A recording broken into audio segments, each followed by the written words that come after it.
Julio's Ghostwriter, the secret poet behind 50 years of hits. For over 5 decades, Julio Iglesias has been credited as the creative force behind some of the world's most beloved romantic ballads. Songs like Hey, To All the Girls I've Loved Before, and Amor have been attributed to his artistic vision, his emotional depth, and his unique ability to capture universal feelings of love and longing. But recently discovered documents, testimonies from music industry insiders, and forensic analysis of lyrical patterns suggest a different story, one that could fundamentally change how we understand the creative process behind some of the most successful songs in popular music history.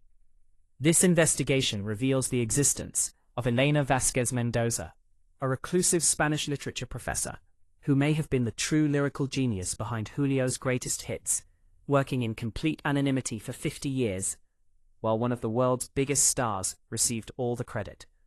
The trail began in 2019, when Dr. Carmen Ruiz, a musicologist at the University of Salamanca, was conducting research for a book about Spanish songwriting traditions.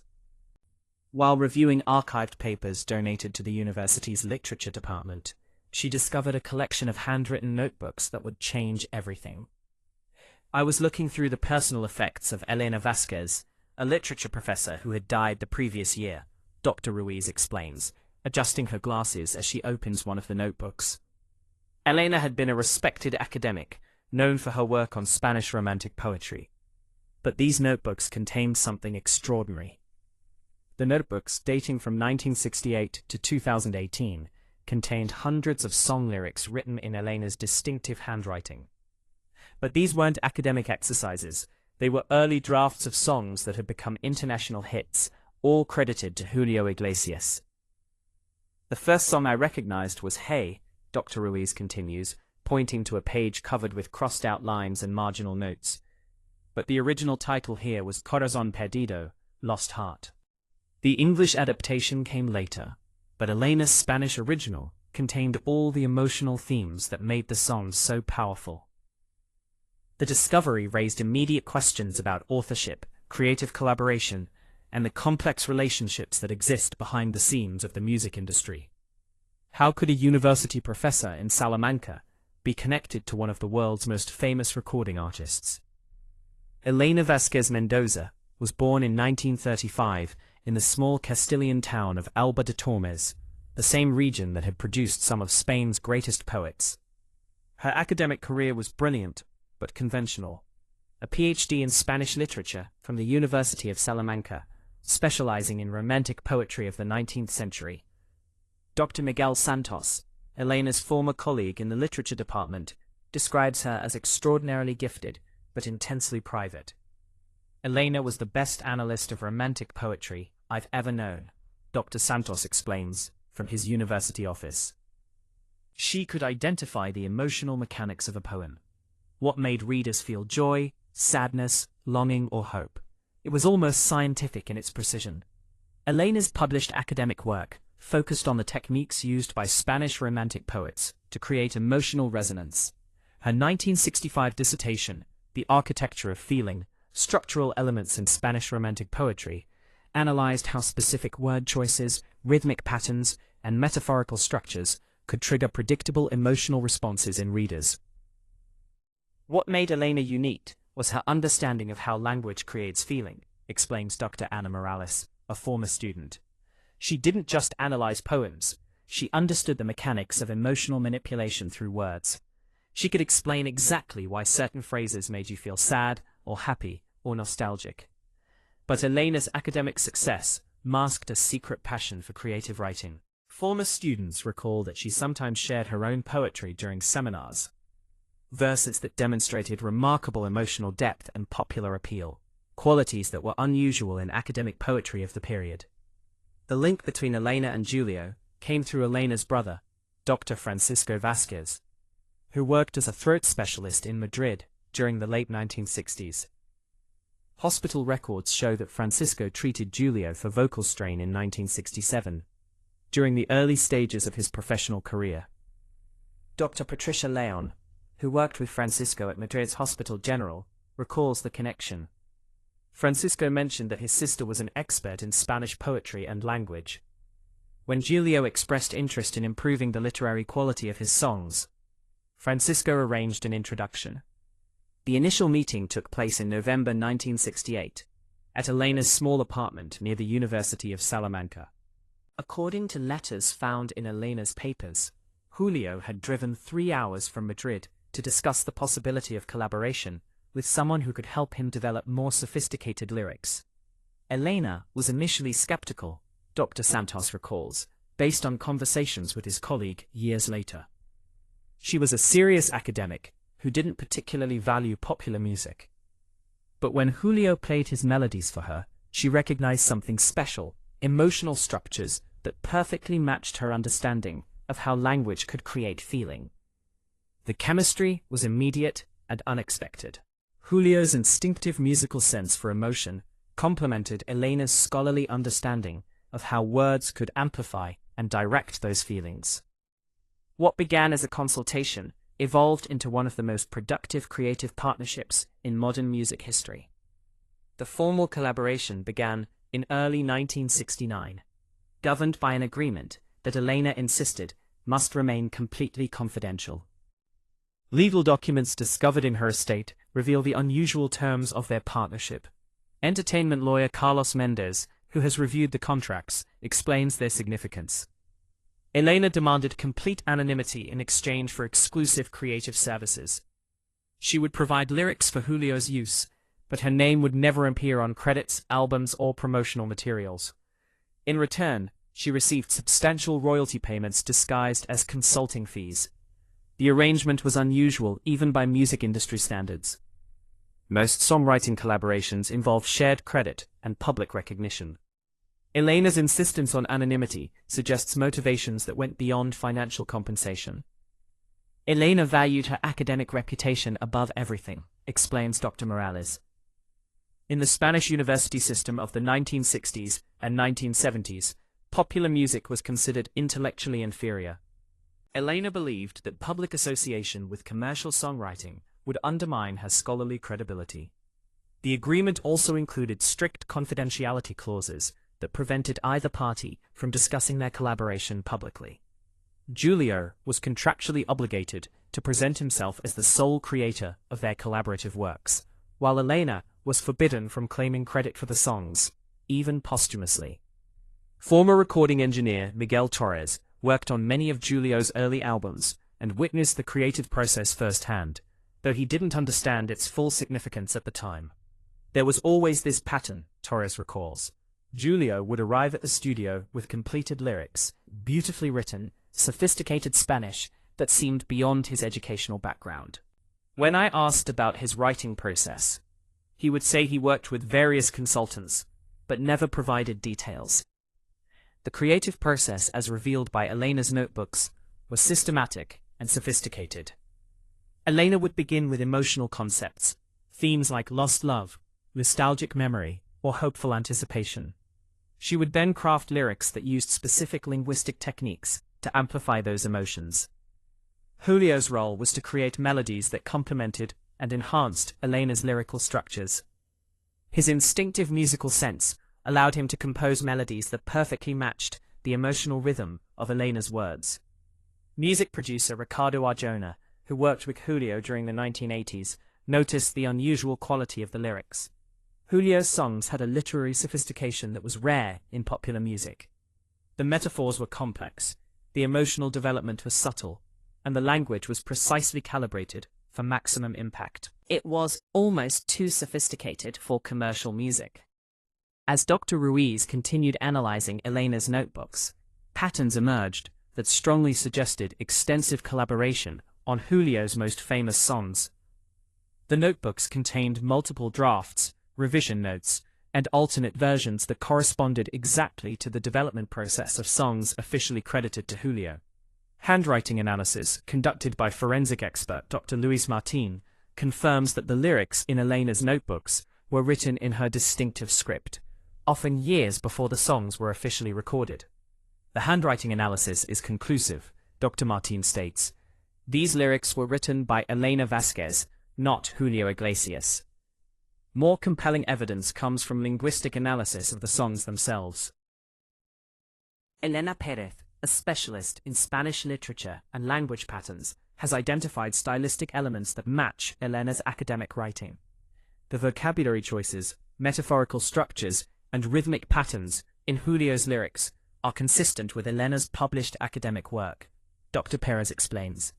There are specific linguistic fingerprints, ways of constructing emotional imagery, that appear in both her scholarly writing and in Julio's songs. Computer analysis of lyrical patterns supports these conclusions. Software designed to identify authorship based on linguistic style shows remarkable consistency between Elena's known writings and the lyrics of Julio's songs, particularly those recorded between 1970 and 2010.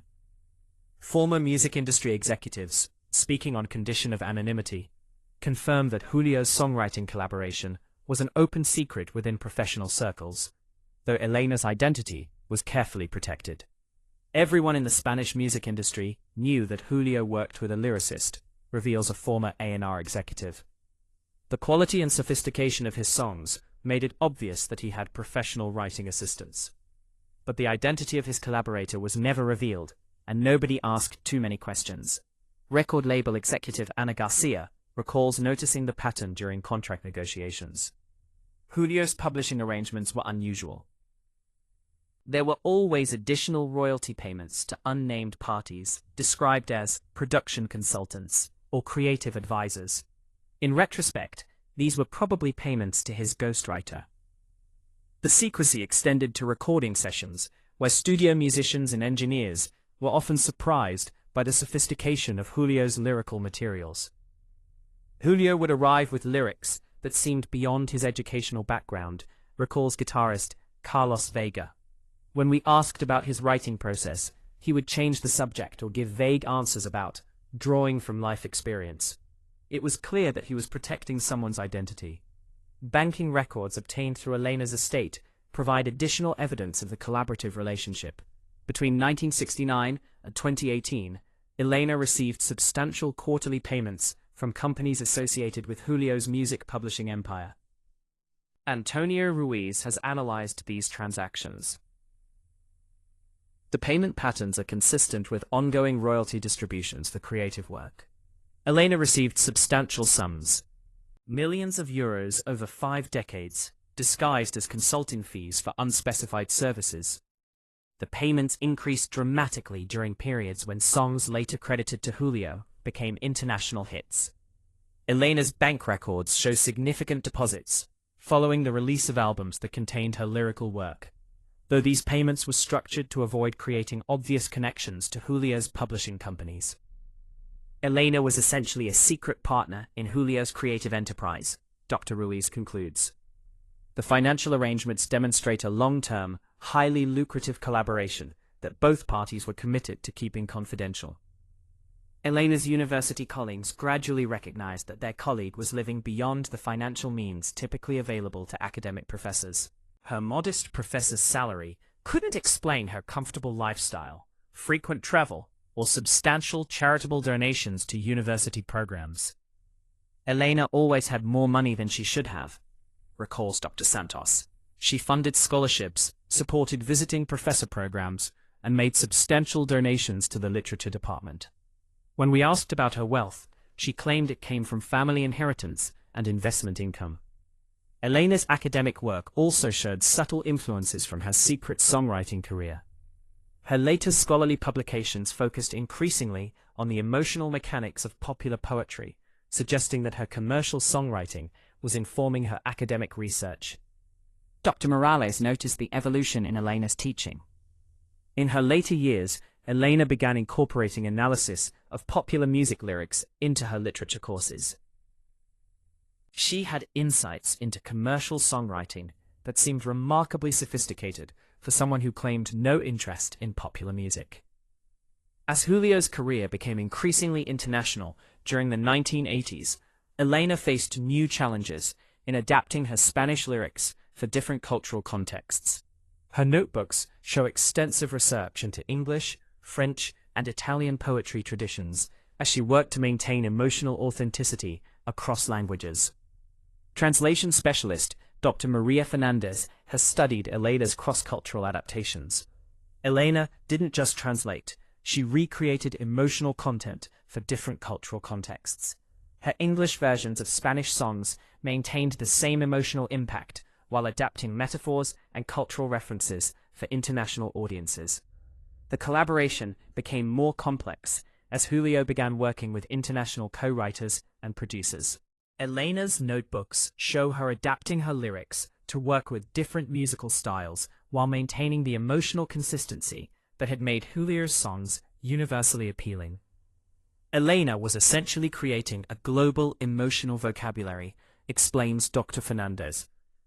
She understood how to express universal feelings in culturally specific ways, which enabled Julio's music to resonate authentically with audiences worldwide. During the 1990s and 2000s, as Julio's career evolved and musical tastes changed, Elena demonstrated remarkable adaptability in updating her lyrical approach while maintaining the emotional authenticity that had defined their collaboration.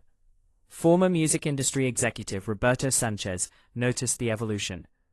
Julio's later songs maintained their emotional impact while adapting to contemporary musical trends. The lyrics evolved with changing cultural attitudes while preserving the core romantic themes that had made him successful. Elena's notebooks from this period show extensive research into contemporary relationship patterns, social changes, and evolving romantic ideals.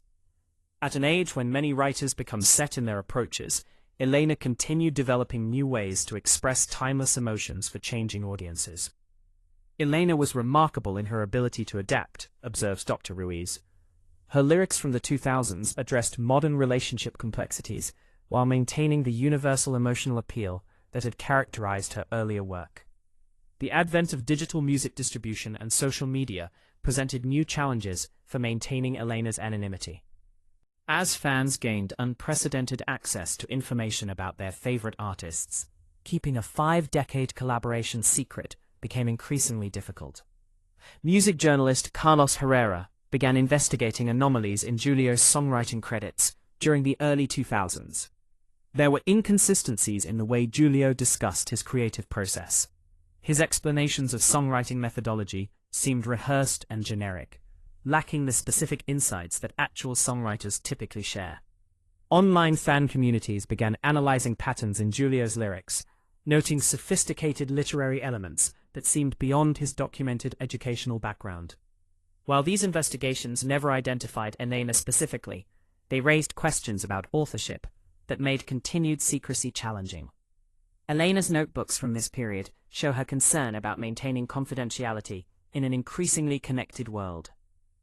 Her final entries express worry about the potential consequences of discovery, both for Julio's reputation and for her own legacy.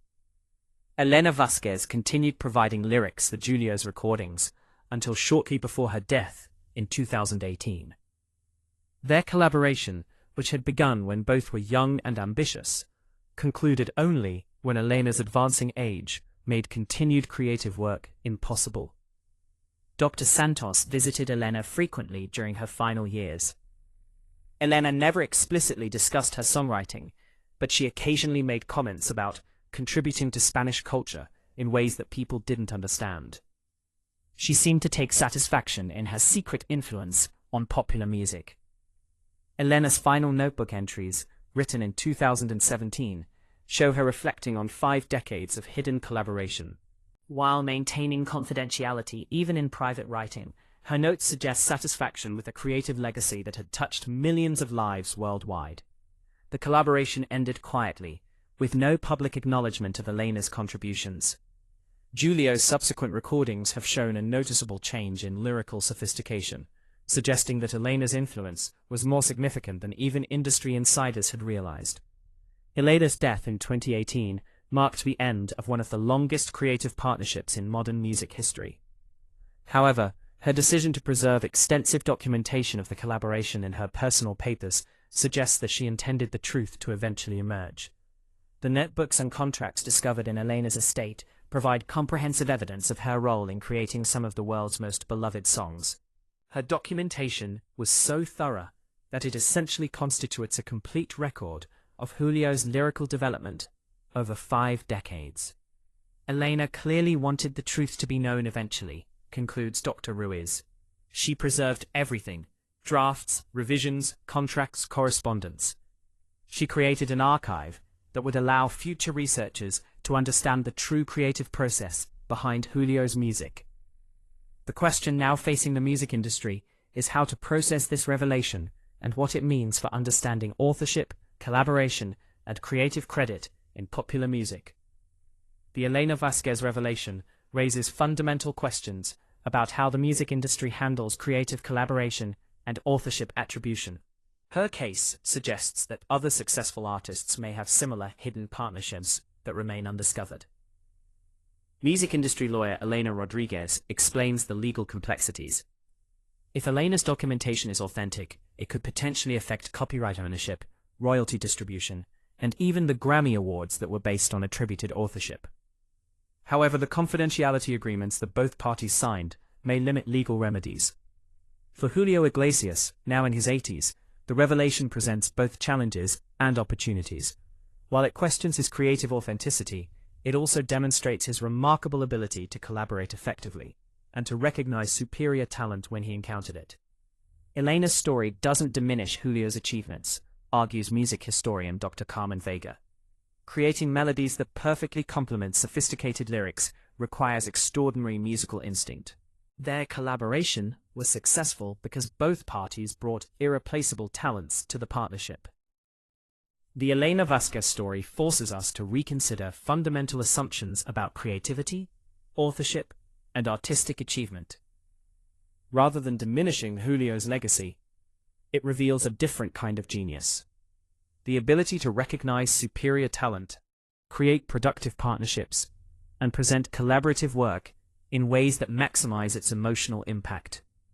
Elena's decision to remain anonymous reflects values that prioritize artistic achievement over personal recognition. Her willingness to let another person receive credit for her creative work enabled her lyrics to reach audiences she never could have accessed as an academic poet. Their partnership created something neither could have achieved independently: songs that combined Julio's intuitive understanding of musical emotion with Elena's sophisticated mastery of lyrical craft. The result was a body of work that has provided the soundtrack for countless romantic experiences worldwide. As the music industry grapples with questions of authorship and creative collaboration raised by Elena's revelations, her story serves as a reminder that the most important creative partnerships often occur in shadows, driven by artistic vision rather than public recognition. Elena Vásquez may have spent 50 years in anonymity, but her words have been sung by millions of people in moments of love, loss, hope, and longing. In the end, perhaps that's the kind of immortality that matters most. Not fame or recognition, but the knowledge that your words have touched human hearts across every boundary of culture, language, and time.